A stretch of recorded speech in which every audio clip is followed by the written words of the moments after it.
suatu kehormatan bagi Fatih, dan itu suatu kehormatan yang terbesar. Karena sudah menyempatkan dirinya, Ustadz Dede mampu meluangkan waktunya untuk hadir di channel YouTube Fatih. Ustadz Dede, Fatih ingin bertanya, permasalahan bisnis, satu bisnis.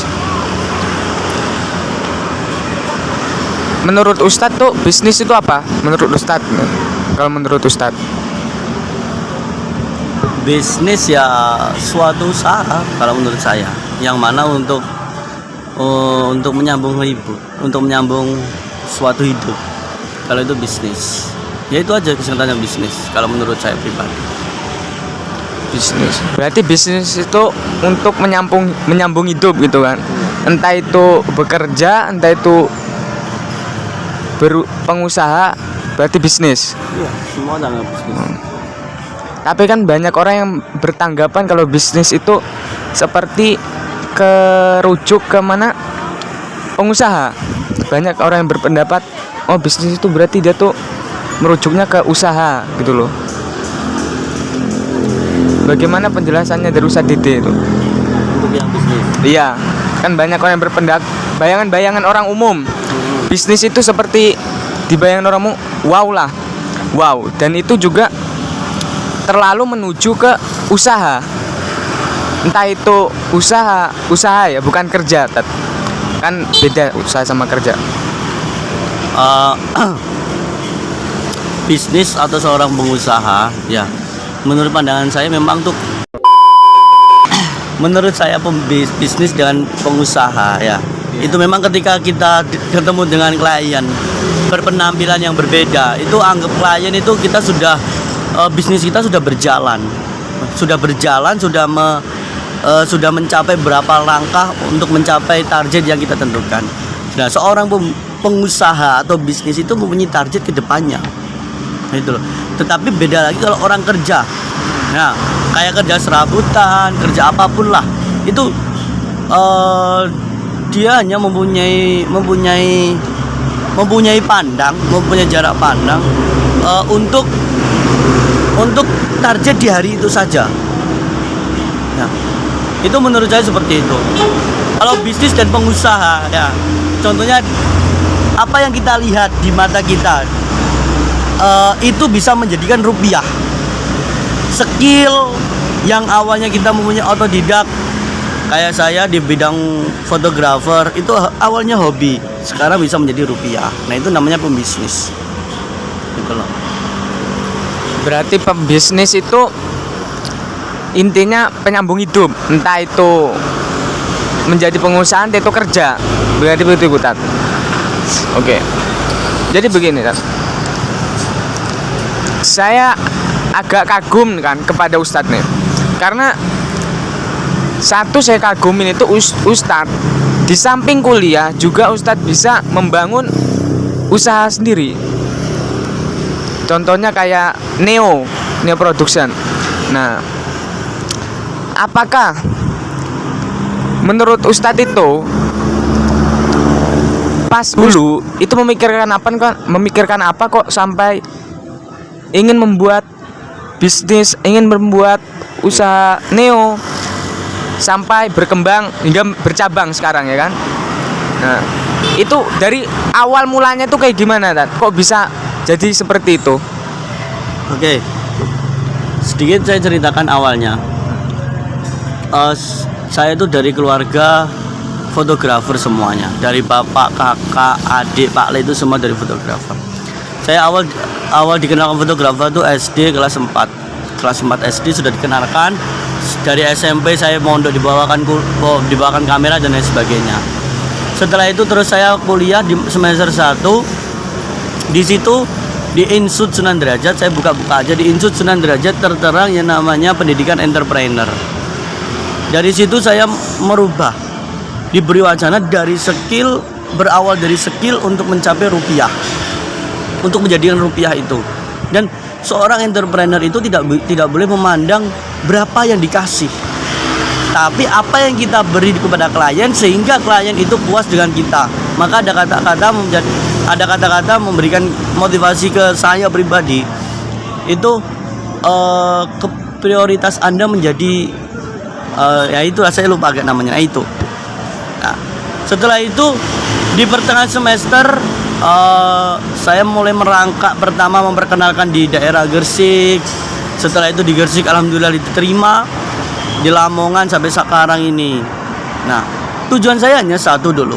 Ya, sebelum saya pulang ke rumah itu bagaimana sih cara menghadapi klien?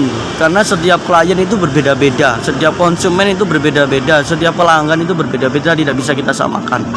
Ada yang kurang seperti ini, tetap kita sama. Bahkan komentar, teguran, kritik, saran itu tetap kita tampung. Dari situ saya berpengalaman mengatur manajemen, mengatur terutama manajemen medsos, karena di situ kan zaman sekarang adalah zaman IT. Nah, gimana caranya kita memanajemen link kita, karena kita adalah dalam dunia fotografer, yang di situ banyak fotografer yang lain.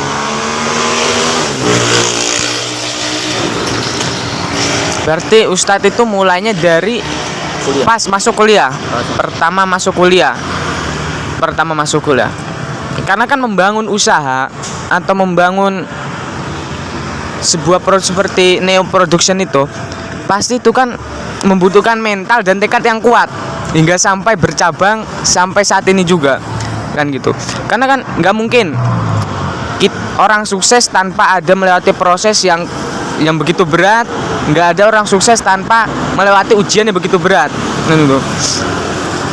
Motivasi Ustadz Dede, walaupun banyak nih ya, banyak masalah, banyak entah itu keluhan, banyak entah itu masalah dalam masalah pribadi maupun keuangan, entah masalah keluarga, mengapa Ustadz Dede masih teguh dan lanjut? Pasti mesti ada rintangan lika-likunya dalam membangun Neo Production. Mengapa Ustadz Dede masih benar-benar mempunyai tekad, saya harus meraih apa yang saya impikan? Mengapa Ustadz Dede mempunyai rasa itu? Coba. Kalau motivasi itu bukan motivasi, hanya pegangan saja. Yang pertama adalah saya menyalurkan hobi saya. Ya, dari ketika kita kerja dengan didekengi hobi, insya Allah kita tidak akan memandang rupiah. Rupiah itu di sekian kalinya karena kita hobi. Nah, yang kedua adalah keinginan dari dulu saya itu ingin di tempat yang saya tempati, yang sekarang sampean tempati, itu mempunyai bisnis di luar. Itu. Jadi saya itu ingin suatu yang kita tempati di sini, kita besarkan, kita dibesarkan di situ, kita diberi pembelajaran di situ. Setidaknya saya sebelum saya keluar dari tempat itu, saya memberikan manajemen bisnis yang bisa menguntungkan sampai sekarang. Dan alhamdulillah sampai sekarang memang kita dari dulu memang kita tidak blek, ini hasilnya, ini uangnya, kita tidak bisa seperti itu. Tapi apa yang kita dapatkan, kita langsung belikan barang kepada untuk tempat yang kita tempati tadi. Itu memang tempatnya nggak akan saya sebutkan ya. Nah Ya. itu dari situ yang kedua. Yang ketiga, saya memikirnya ke depan. Ketika saya di sini 4 tahun kuliah, bisnis, belajar, membuat usaha, setelah itu mondok. Ke tahun ke depan saya pulang ke tempat kelahiran saya sudah nggak gagap. Saya sudah siap untuk menghadapi klien model apapun. Itu. Dan saya siap ketika itu jatuh. Karena tidak semua usaha itu langsung wow. Nah, itu loh. Tapi alhamdulillah kemarin pulang ya, apa yang dirintis oleh orang tua itu sampai sekarang masih bertahan. Nah, itu kan intinya tuh berkesinambungan. Berarti saat kita memulai sesuatu atau memulai keinginan apa yang kita jadikan suatu seperti pegangan, seperti usaha kayak Ustadz Dede, pas tentunya memang pasti kan pertama belum punya alat sebanyak kamera, beberapa banyak kan belum punya mesti kan. Tapi kan sebaik mungkin pekerjaan pekerjaan yang baik itu adalah pekerjaan yang dilakukan, bukan yang ditunda-tunda, kan? Ya, contohnya kayak Pati aja lah, gampangnya. Pati belum punya, entah itu kamera, entah itu mikrofon, Pati juga belum punya. Pati juga belum punya, masih kekurangan banyak.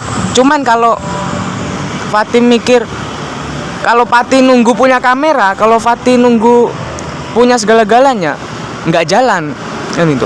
Karena semua kan butuh proses.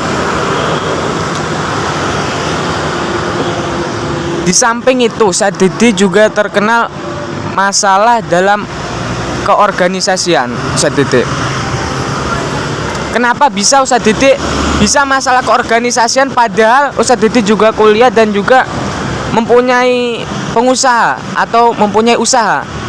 Nah, kenapa Ustadz Didi juga masih bisa menikung ke organisasi? Ya. Ya itu tadi. SMP saya sudah diberikan amanah